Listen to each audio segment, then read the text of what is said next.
Olá, amigos da prevenção, boa tarde e um feliz Natal. Muita paz, que o Espírito cristão, nascimento do nosso Mestre Jesus, habite em nossos corações, iluminando nossos caminhos. Sabido é que o calendário católico, 25 de dezembro, pelo calendário hebraico, não é a data que verdadeiramente Jesus nasceu, mas pelo ajuste católico, calendário greco-romano, gregoriano, melhor dizendo, tem a ver com a questão do Natal. Mas o que importa é a significância e o significado deste dia. Não de valores materiais, mas de humildade, caridade, solidariedade, respeito ao próximo. Nada, não deveria ser, nada de fartura, de consumismo desenfreado, e sim estender a mão a quem precisa, estender a mão aos mais necessitados, as creches, os asilos, mais tolerância religiosa, étnica, ética, sexual, ideológica, política, e que o dia de Natal sirva para seguir todos os dias como se fossem dias de Natal. Não à toa a gente tem uma bela cidade chamada Natal, no Rio Grande do Norte, aqui no Brasil, no nosso belo Nordeste. Mas estamos aqui no plantão, pedindo aí para você deixar a sua curtida, ativar o aviãozinho, compartilhe com seus amigos, seus inimigos, como diz no final dos vídeos do Oi Luiz, o perfil legal, para quem gosta, quem não gosta também está tudo respeitado.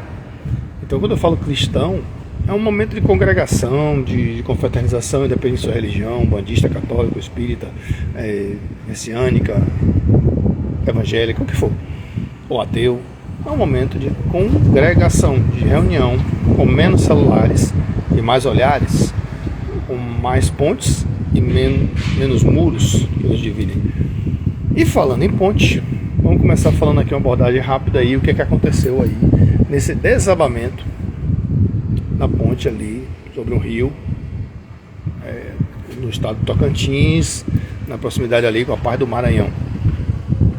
E nas informações preliminares dá a entender, pelo que foi apurado aí inicialmente pela imprensa, pelo jornalismo, documentos que foram mostrados na imprensa e fotos, trata-se de uma via de manutenção federal, uma MA, se eu não me engano, acho que é uma MA que vem do Maranhão, com Tocantins, ou uma ATO, mas enfim, a responsabilidade aí de manutenção do DENIT, inclusive o DENIT já foi envolvido, é um processo que está em andamento, já estava previsto de recuperação da mesma, estrutural, mas assim, vamos começar, antes de falar da parte técnica, vamos falar aqui da questão burocrática. Muita gente se incomoda com a palavra burocracia, mas a burocracia significa seguir procedimentos, ritos, a lei.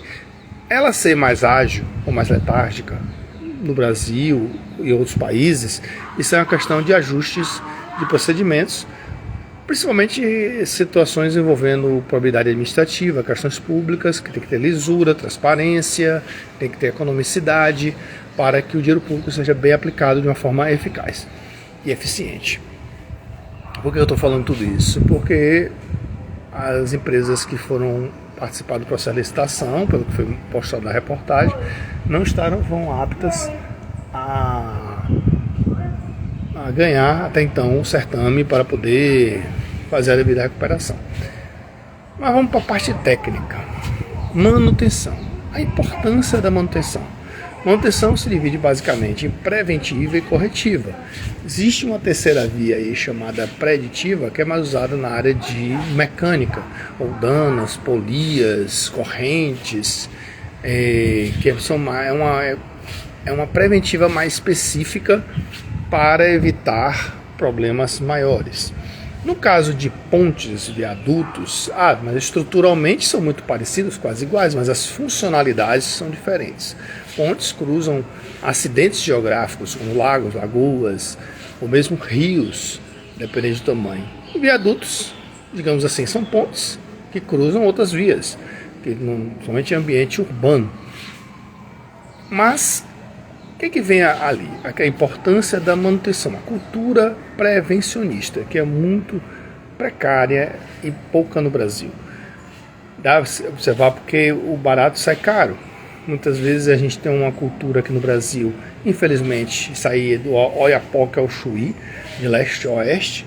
A gente tem problemas de superfaturamento, corrupção, indicações, apadrinhamentos, várias coisas podem ocorrer no Brasil. Então aqui assim você tem um interesse que vai muito além da questão técnica.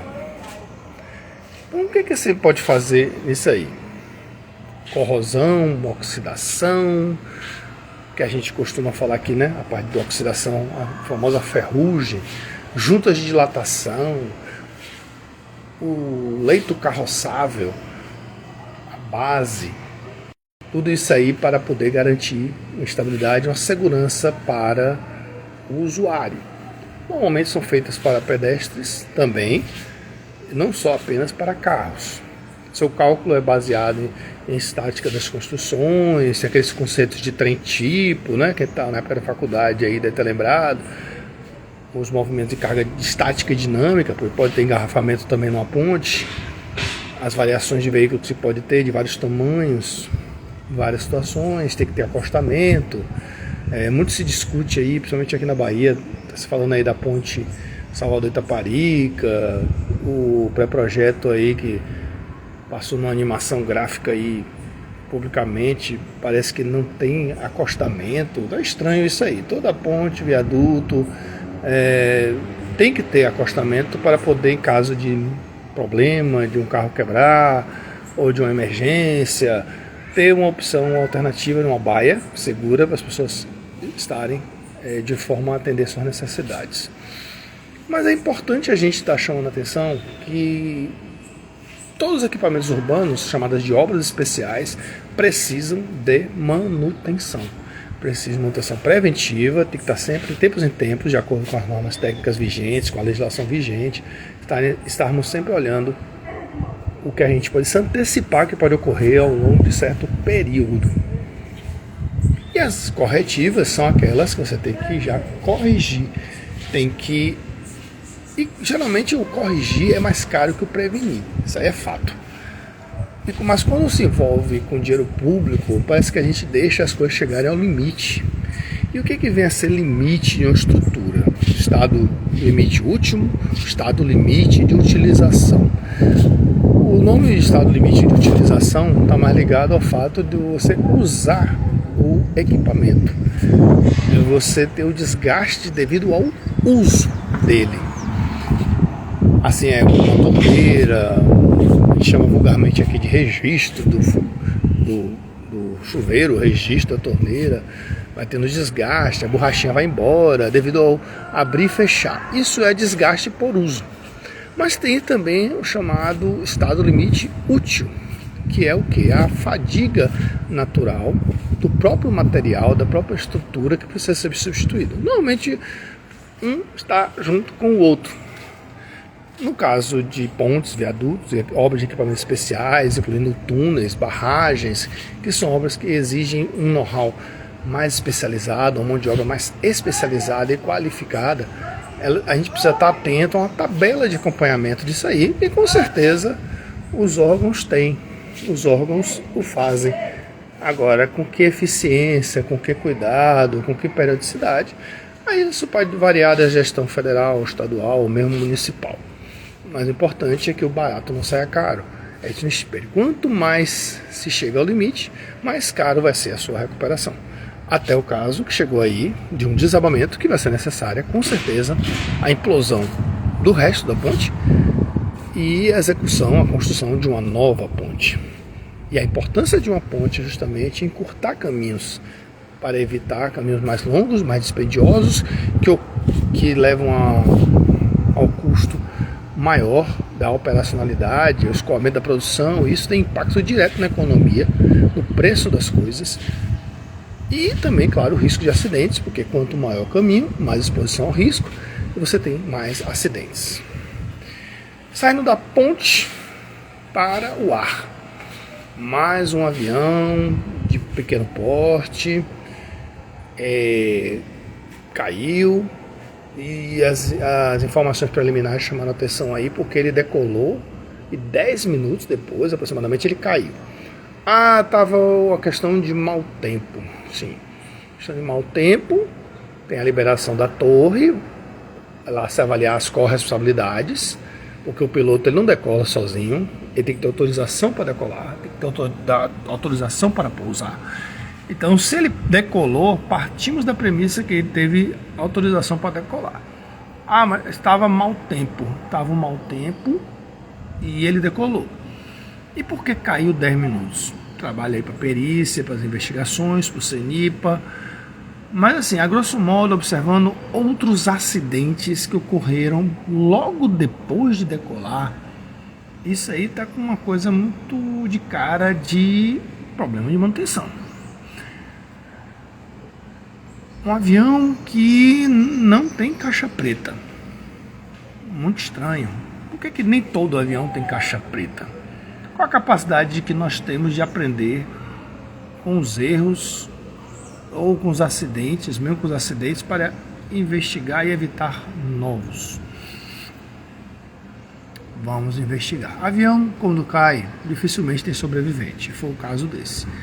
E caiu num centro urbano. Atingiu estabelecimentos, deixou vários feridos. Se eu não me engano, toda a tripulação, os 9 da tripulação e alguém que estava na parte de baixo, lá no chão, foram 10 vítimas fatais. Um avião decolar e cair 10 minutos depois no centro urbano, sem dar opção, pelo menos é o que chegou até agora aqui a informação, da tentativa de um pouso de emergência, uma pista, numa área aberta, tudo, é muito estranho. Parece que foi uma coisa abrupta assim, e que fez lembrar aquele lamentável fato lá do que teve no estado de São Paulo, que o avião caiu em spin, girando. E que também, como tudo no Brasil, parece que se esquece, não toca mais no assunto.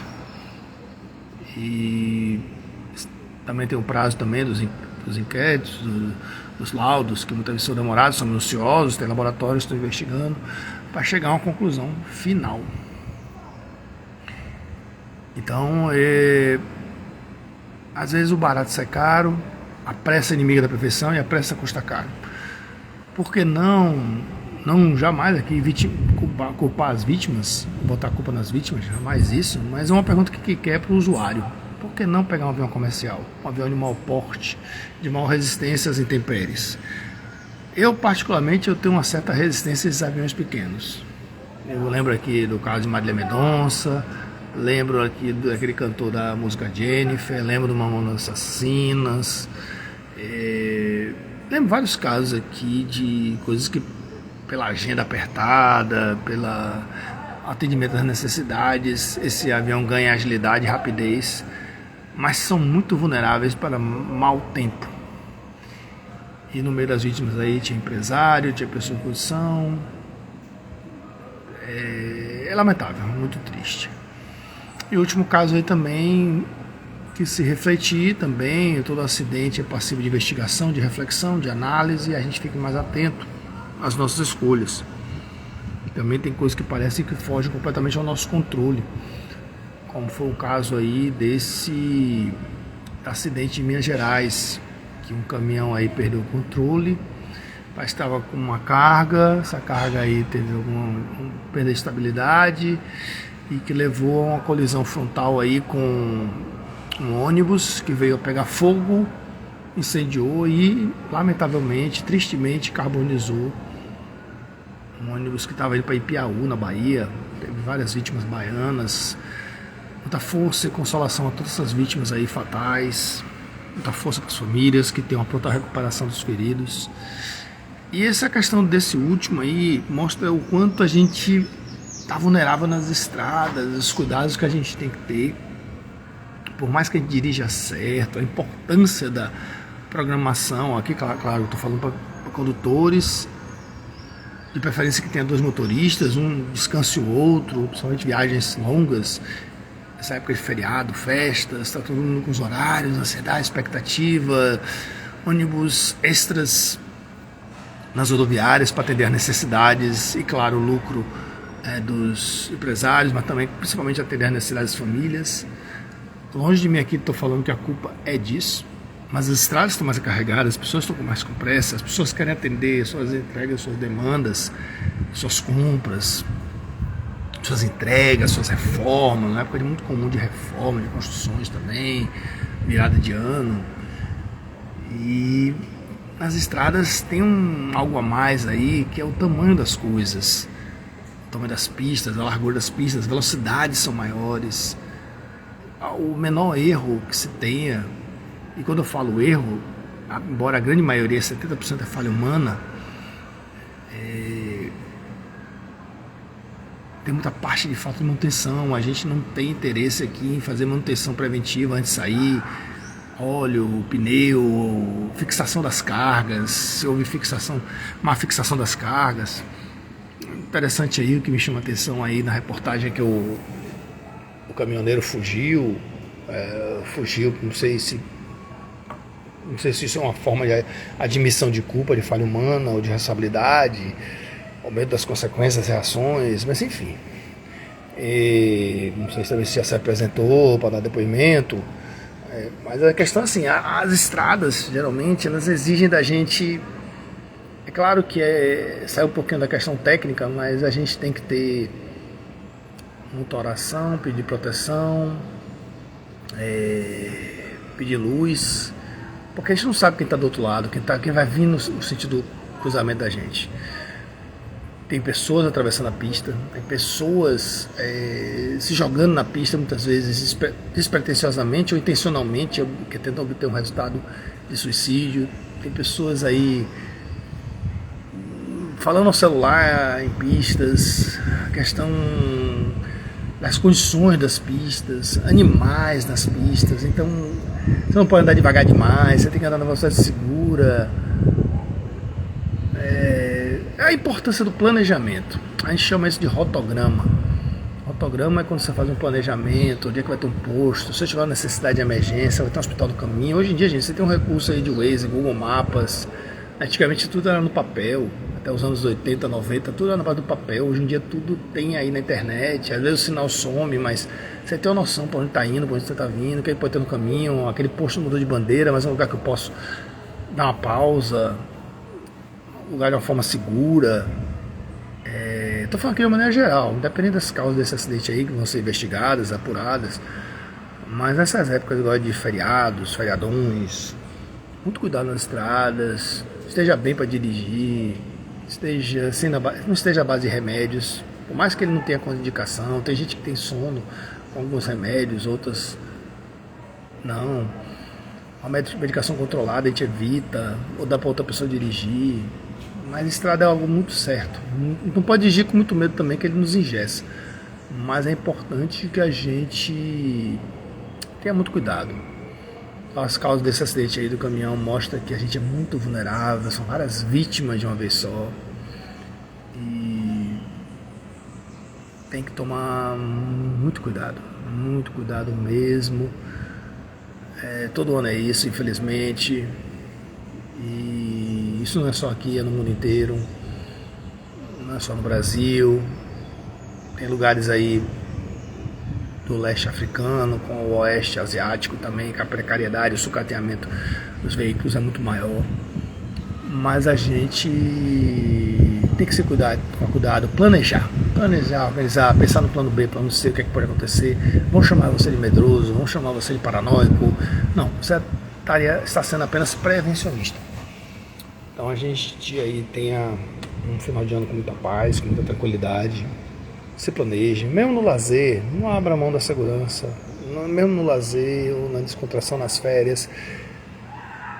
Não vá naquela onda que a vida é curta. A vida pode ser curta, mas não apresse ela, não apresse o fim dela.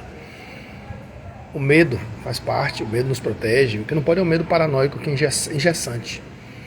Mas fartura, bebida, barriga cheia, medicação, arrebites, energéticos, cuidado com essas coisas que não combinam com coisas sérias. Veículos são coisas legais, divertem, mas também podem matar. podem ferir gravemente.